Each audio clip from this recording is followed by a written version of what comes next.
2018. My mom runs up to me, excited. Do you know how much money I've kept locked up in the safe? $50,000.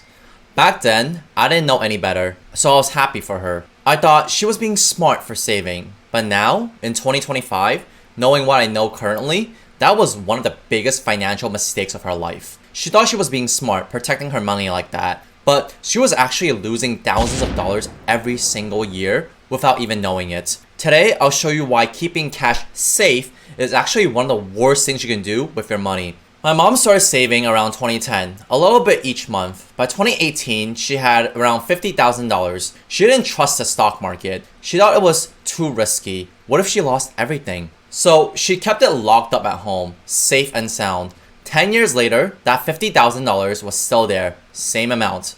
But here's the problem. It wasn't worth $50,000 anymore. What do I mean? 10 years ago, I could buy a cup of bubble tea for $2.50. But now, that $2.50 will only buy me the cup.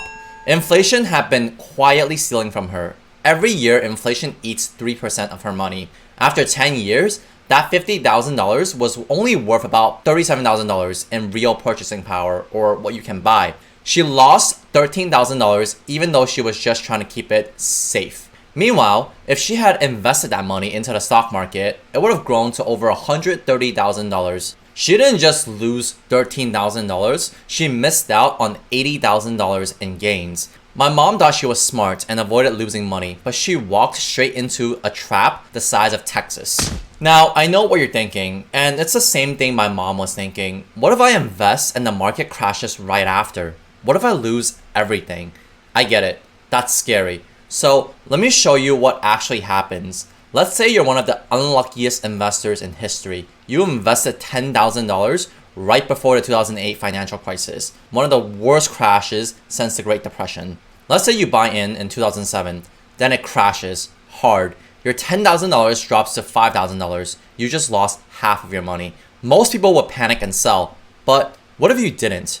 What if you just stayed in? By 2025, it's worth over $63,000. You bought at one of the worst times, and yet you still 6 times your money. Here's the truth. Even if you have terrible timing, if you stay in the market long enough, you will make money. The US stock market has returned about 10% per year on average over the past century. That includes all the crashes, all the bear markets, all the chaos. If you stay in, you win, even with bad timing. But if you don't invest at all, you're guaranteed to lose to inflation. The truth is, the market doesn't take money from anyone. Their decisions do. My mom lost money because she made a decision not to invest. So inflation ate her money. If you wait on the sidelines for the perfect time, that's your decision to miss out on years of growth. If you panic and sell during a crash, if you're impatient, that's also your decision to lock in that loss permanently.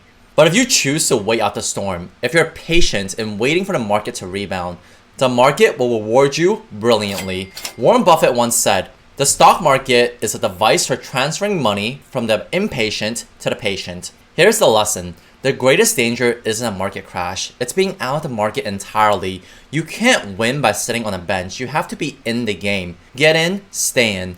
Don't panic when storms come, because they will. But they also always pass. My mom kept her money in the safe because she was scared of losing it. But ironically, she ended up losing way more by sitting on a bench. Now, you might be wondering, okay, but how do I actually invest without spending hours researching stocks? In my next video, I'll show you exactly how I invested $50,000 during the COVID years and turned it into $80,000 using simple funds that required almost no effort. If this video helped, make sure to subscribe so you don't miss my future videos.